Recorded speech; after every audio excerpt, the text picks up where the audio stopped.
अभ्यर्थी परीक्षा केंद्र में किसी प्रकार की लेखन सामग्री नहीं ले जाएंगे। पेन पेंसिल आदि भी वे नहीं ले जाएंगे, उनको हम ही उपलब्ध कराएंगे। उनको वहाँ पे किसी भी तरह की वस्तु को नहीं ले जा सकते हैं।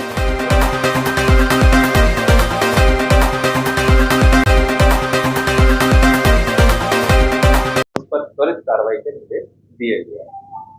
और आपने अभी देखा भी होगा कि कल आर्थिक अपराध इकाई ने एक एडवाइजरी भी लोगों को जारी की है, उसके बारे में भी जो है मैं आगे बता।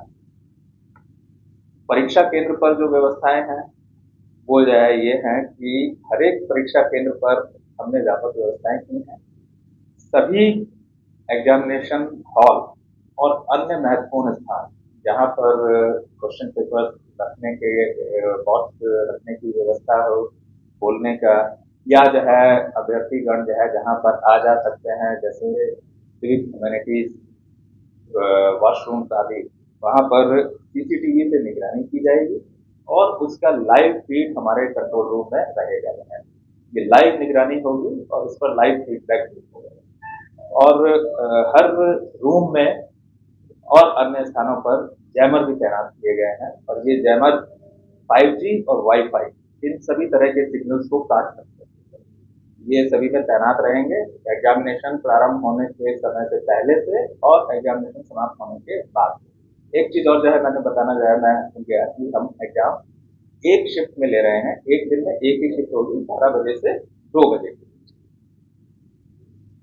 और केंद्राधीशकों से हम सीधा संवाद कर सकें, अपनी बात कह सकें और उनकी बातों को देखें, तो इसके लिए हॉटलाइन की व्यवस्था भी हमने अपने कंट्रोल रूम से की है। तो सीधा वहां पर जाए, सीधा उनसे वो बात कर सकते हैं और वो सिर्फ हमसे बात कर सकते हैं, आपस में उनसे किसी दूसरे में, क्योंकि जैमर रहेगा तो इसलिए सामान्यतः सिग्नल बंद रहेगा और मोबाइल वहां पर कोई ले जा नहीं सकता।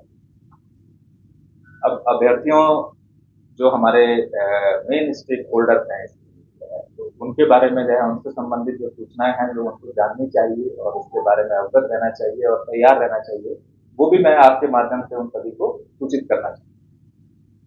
पहली चीज तो यह है कि अभ्यर्थियों को गृह जिला आवंटित नहीं किया गया है, उनको बाहर के जिलों में ही परीक्षा देनी होगी और ये वो जान चुके हैं, तो इसलिए अब उसके लिए तो ये नई बात नहीं है, जो भी है। और ये हमने जो प्रकाशित किया था सूचना उसमें भी अवगत किया। जिला, तिथि और केंद्र इन सबका आवंटन रैंडमाइजेशन तरीके से किया गया है। ऐसा नहीं होगा कि एक जगह के एक जगह सभी जगह एक चले जाएगा। तो ये रैंडमाइज पहले अपने समझें कि एक गृह जिला से एक जिले के जितने कैंडिडेट्स हैं उनको 60 में डिवाइड किया और फिर उसके बाद सेंटर्स में जो है उनको रैंडमाइज किया। तो ये प्योरली रैंडमाइजेशन एल्गोरिथम को यूज करके उनके सेंटर आवंटित किए गए हैं। और एडमिट कार्ड जैसा मैंने बताया कि एग्जाम की तिथि से सिर्फ 7 दिन पहले ही वो डाउनलोड कर सकते हैं, उससे पहले नहीं। परीक्षा 12 बजे से है, लेकिन परीक्षा में प्रवेश 9:30 बजे से प्रारंभ हो जाएगा और 10:30 बजे तक वो प्रवेश कर सकते हैं। तो इसलिए सभी अभ्यर्थियों को मेरा जो है सुझाव होगा कि वो समय से पहले जो है वहां पहुंचे, ताकि चेकिंग फ्रिस्किंग में जो समय लगना है उसको ध्यान में रखते हुए, क्योंकि हमने चेकिंग फ्रिस्किंग की व्यापक व्यवस्था की है जिला पुलिस को, और उनको जो है ये कि पर्याप्त संख्या में HSMD, DSMD और जो ट्रेन पर्सनल है वो वहां पर तैनात रहेंगे। इसके लिए उनको सभी को निर्देश दिया है। और मुख्य सचिव और पुलिस महानिदेशक की जो समीक्षा बैठक थी उसमें भी इस बात पर बहुत ज्यादा गहराई से और ज्यादा जोर दिया गया है कि इसमें किसी भी प्रकार की कोताही नहीं हो, ये इंश्योर किया जाए। अभ्यर्थियों की पहचान के लिए जो है कि सही व्यक्ति पहचान कराए और प्रारूप धारण यानी इंपर्सोनेशन, या जिसे स्कॉलर हम लोग आम बोलचाल की भाषा में कहते हैं, उसके लिए उनको जो निर्गत ई प्रवेश पत्र है उसी पर उनको एंट्री दी जाएगी। उसमें हमारे कुछ जो है हिडन कोड्स भी हैं जिसके लिए जो है उसको कॉपी नहीं किया जा सकता है और बिना ई कार्ड एडमिट कार्ड के कोई प्रवेश नहीं कर सकता है। और उसके साथ साथ उन्हें अपना एक पहचान पत्र भी ले जाना होगा, जैसे आधार कार्ड या मतदाता नंबर या और दूसरे जो है जो पहचान के लिए एस्टेब्लिश करने के लिए यही है। परीक्षा कक्ष में वो बैठेंगे तो वहां पर उनके दोनों हाथों के अंगूठों के बायोमेट्रिक तरीके से जो है डिजिटल प्रिंट दिए जाएंगे, उनका फोटोग्राफ लिया जाएगा और एक शॉर्ट वीडियो भी लिया जाएगा। ये सब उनके पहचान करने के लिए कि जो एडमिट कार्ड जिनको इशूड है और जो हमारे पास मेटा डेटा है उसको चेक करना और बाद के चरण जो हमारे होंगे लिखित परीक्षा के बाद जब हम शॉर्ट लिस्ट करके फिजिकल एग्जामिनेशन के लिए बुलाएंगे तब उस समय चेक करने में हमको इसकी मदद करेंगे ये उसके लिए। तो इससे हम कोशिश करेंगे और इससे जो है ये होगा कि जो प्ररूप धारण की संभावना है वो कम्प्लीटली नेगेट की जा सके। अभ्यर्थी परीक्षा केंद्र में किसी प्रकार की लेखन सामग्री नहीं ले जाएंगे, पेन पेंसिल आदि भी वे नहीं ले जाएंगे, उनको हम ही उपलब्ध कराएंगे उनको वहां पे किसी भी तरह की वस्तु को नहीं ले जा सकते हैं। ओएमआर शीट भरने और अन्य लेखन कार्य के लिए उन्हें पेन प्रश्न पुस्तिका के साथ ही उपलब्ध कराया जाएगा। ये भी जो है इसमें इसका कारण यह है कि हमारे जो ओएमआर शीट्स में जो प्रिंटिंग होगी और उसमें हम इस ये भी जो है चेक करेंगे कि जो हमने प्रोवाइड किया था पेन उसी से किया गया है। इसलिए कोई भी अभ्यर्थी यदि किसी प्रकार का प्रपंच रख के जो है दूसरे पेन आदि से करना भी चाहें तो वो बाद में डिटेक्ट हो जाएगा। तो इसलिए सभी अभ्यर्थी इसका बड़ी कड़ाई से पालन करें और उसमें सतर्क रहें कि वो पेन जो वहां उपलब्ध कराया जाएगा उसी को वो यूज करेंगे कर सकते हैं, इसलिए कोई दूसरा पेन वो ले भी ना जाए। और एग्जाम के बाद ओएमआर शीट और प्रश्न पुस्तिका दोनों ही इन्विजिलेटर्स को वापस कर देंगे। कोई भी चीज अभ्यर्थी परीक्षा कक्ष से भी बाहर नहीं ले जा सकते हैं, परीक्षा केंद्र से बाहर ले जाना तो दूर की बात है, परीक्षा कक्ष से भी उन्हें बाहर ले जाने की इजाजत नहीं है। अब सभी अभ्यर्थियों को जो है बेसिकली जो है और भी थोड़ा सा हम आगाह कर देना चाहते हैं कि जैसे हमारा कहना है कि सभी अभ्यर्थी बेसिकली इस बात में सतर्क रहें, अभ्यर्थी भी और उनके परिवारजन भी, कि वे सोशल मीडिया या अन्य किसी माध्यम से दुष्प्रचार अथवा झांसे में ना आए। ये एक प्रकार के साइबर फ्रॉड या अवैध वसूली का माध्यम हो सकता है, इसकी सूचना वे नजदीकी थाना और साइबर थाना आदि को दे दें, क्योंकि उन्हें अपनी मेधा पर और अपनी तैयारी पर ही विश्वास रखना चाहिए और वही उनको जो है सिलेक्शन का आधार बनेगा। इसके अलावा कोई और तरीका नहीं है उनके पास सेलेक्ट होने का। ये मैं फिर से दोहरा रहा हूँ कि और आर्थिक अपराध इकाई ने एडवाइजरी भी जारी की है इनकी परीक्षा के संबंध में, लेकिन वो इस पर भी लागू हो चुका है कि अभ्यर्थी और उनके परिजन किसी भी प्रकार के सोशल मीडिया आदि पर, टेलीग्राम आदि या जो भी जो है जिसके माध्यम में हो सकते हैं, उस पर किसी भी तरह के दुष्प्रचार के झांसे में ना आए, वे उससे अवैध वसूली का ही माध्यम होगा, इसके अलावा और कुछ नहीं। और परिषद के स्तर से अभ्यर्थियों को दूरभाष या सोशल मीडिया इनके माध्यम से हम व्यक्तिगत संपर्क नहीं करते। ये बात स्पष्ट कर दें कि परिषद किसी भी अभ्यर्थी से दूरभाष, सोशल मीडिया आदि पर व्यक्तिगत रूप से संपर्क नहीं करती। हमारा जो संवाद उनसे होता है वह हमारी वेबसाइट है जिस पर हम सूचनाएं देते हैं, अथवा उनके द्वारा जो रजिस्टर्ड ईमेल आईडी है, जो एग्जामिनेशन के टाइम में जो है उन्होंने एप्लीकेशन फॉर्म में ईमेल आईडी रजिस्टर किया है और मोबाइल नंबर रजिस्टर किया है, उस पर जो ग्रुप मैसेजेस जाते हैं वो है। इसके अलावा कोई और दूसरा माध्यम हमारा अभी परीक्षार्थियों से, अभ्यर्थियों से नहीं है। तो यदि कोई इस प्रकार का फोन उनके पास आता है परिषद के नाम पर या किसी और विचार, तो वह इसकी सूचना तुरंत से नजदीकी थाना या साइबर थाना आदि को देंगे। तो इससे हमारे भी जो है आप हमारी भी मदद करेंगे और जो मेधावी अभ्यर्थी हैं उनकी भी मदद करेंगे।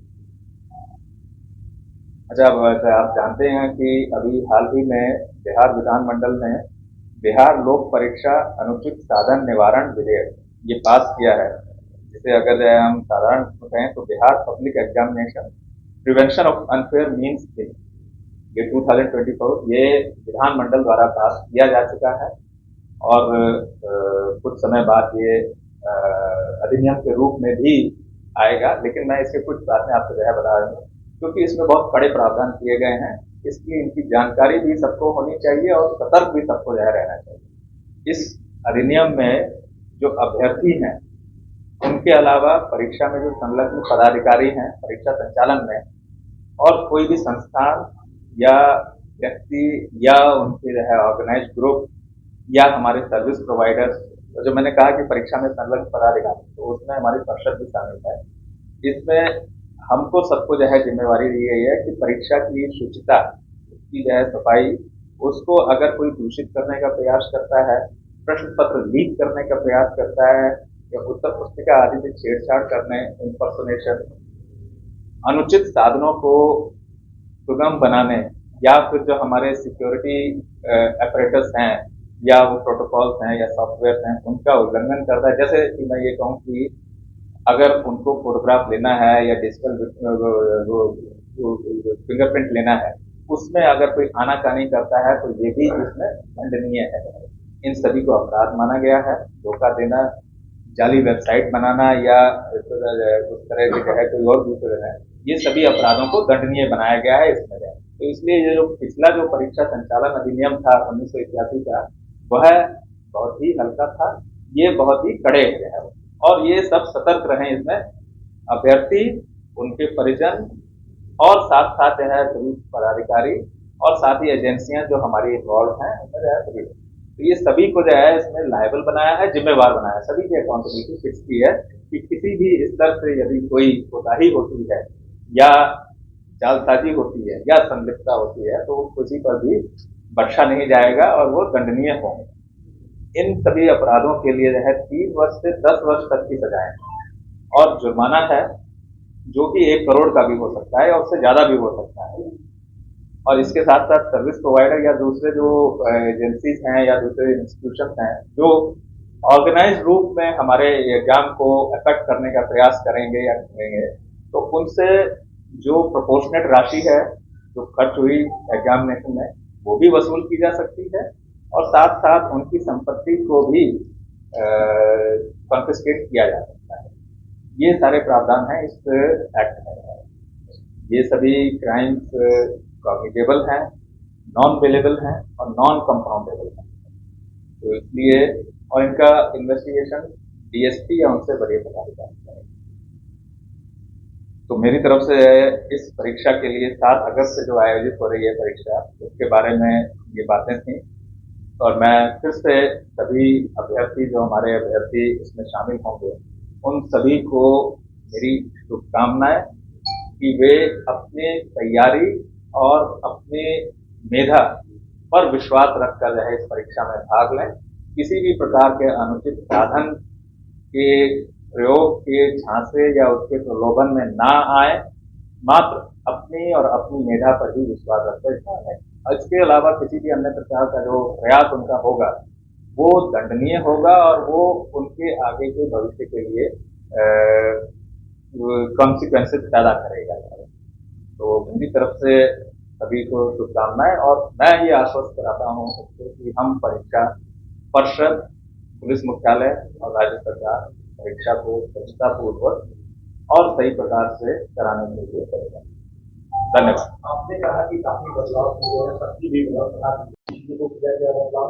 दूसरी चीज आपने कहा कि मौसम तक सीसीटीवी नहीं रखते, अभ्यर्थी जो भी उन्हें बताती है क्या वो दूध देते जाना है, शिक्षा में। दूसरी चीज कि आपने कहा कि देश कैसे तक तमाम बातों की जानकारी करनी। हाँ, ये सबसे पहले मैं तीसरे पॉइंट पर आता हूँ। ये एडमिट कार्ड पर जो है ये सूचना रहेगी, और जो हमने 11 जुलाई को जो सूचना प्रकाशित की, उसमें भी ये बातें लिखी गई, तो इसलिए इसके बारे में सभी अवेयर हैं। दूसरा जो है कि आपने प्रक्रियाओं के बारे में कहा, सभी किसी जो है जो भी किसी भी तरह के सिस्टम होते हैं और कोई तंत्र होता है, उसमें हमेशा नए नए प्रयोग करने और नए नए सुधार और समय के साथ की समय की आवश्यकताओं को इनकॉर्पोरेट करके उनको जो है और परिमार्जित करने की संभावना हमेशा रहती है। तो उन्हीं संभावनाओं का प्रयोग करते हुए हमने टेक्नोलॉजी का प्रयोग किया है, और उसको हमने जो है अपने सिस्टम को और अपने प्रोसीजर्स को और इम्प्रोवाइज किया है। 545 यहाँ पे 2,90,000 भर्ती परीक्षा की जाएगी, तो और काफी है सिस्टम तो मैसेज तरीके से लेकिन आवागमन के लिए जैसे वहाँ व्यवस्था न करे, वहाँ काफी व्यवस्था बहाल है, इस पर भी फोकस नहीं किया है। बिल्कुल ये पहले से ही जो है सभी डिस्ट्रिक्ट मजिस्ट्रेट और एसपी को ये इंफॉर्मेशन है। इसीलिए जो है इसी वजह से हमने दो शिफ्ट ना करके एक ही शिफ्ट में किया है। इसी वजह से एक कारण ये भी था कि संख्या बहुत ज़्यादा हो जाती है और हमने कोशिश की है कि परीक्षा का समय भी 12 बजे से रखा है कि और डिस्टेंस से जो अपना जो है परीक्षा का जो है लेना है वो पहले से जान लेंगे। तो अगर कोई ऐसा संभव हो तो वो अपना उस समय भी जा करके कर सकते हैं। लेकिन हमने जो है जब उसको जो है लॉज वगैरह के बारे में बताया, ये मैं जो है कहना भूल गया कि परीक्षा ये railway station, bus stand, taxi stand आदि पर भी जो है हमारी जो है लॉ एंड ऑर्डर के पॉइंट ऑफ से भी और निगरानी के पॉइंट ऑफ व्यू से भी हमारी जो है व्यवस्थाएं रहेंगी और सभी जिला पुलिस अधीक्षक इसके बारे में अवगत हैं। सर क्वेश्चन क्यों नहीं देते हैं सर, आंसर क्यों भी नहीं दिया जाता है एग्जाम में? ये हमारा जो परीक्षा है इसमें पुलिस मैनुअल का अपेंडिक्स 103 उसके अनुसार हम परीक्षा कंडक्ट कराते हैं। तो उसमें जो प्रावधान है उस हिसाब से ही हम जो है कार्रवाई करते हैं, उसके बियॉन्ड हम नहीं जाते। तो अभी के में ये प्रावधान नहीं। अभ्यर्थी बहुत मेहनत करते हैं और अब उनको सबसे ज्यादा पास फेल होने से पेपर भी पूरी का डर लगता है। तो जिस तरीके से आपने इस बार जो बताया है कि ये सब चीजें होंगी, तो आप आश्वस्त कर सकते हैं अभ्यर्थियों को कि इस बार ऐसा कुछ नहीं होगा। हाँ, मैं तो आश्वस्त कर रहा हूँ कि हमने जो व्यवस्थाएं की इनफैक्ट आज आपके सामने इसीलिए हम आए हैं। आप शायद लेट आ गए थे जो है तो इसीलिए जो है आज सामने भी हम आए हैं आपको बताने के लिए और पूरी बिहार की जनता को आश्वस्त करने के लिए कि हमने तैयारियां की हैं। राज्य सरकार ने, पुलिस मुख्यालय ने और जिला स्तर पर जो है जिला प्रशासन ने और केंद्रीय चयन पर्षद ने तैयारियां की हैं कि हम परीक्षा को स्वच्छता पूर्वक संपन्न कराएंगे। Thank you.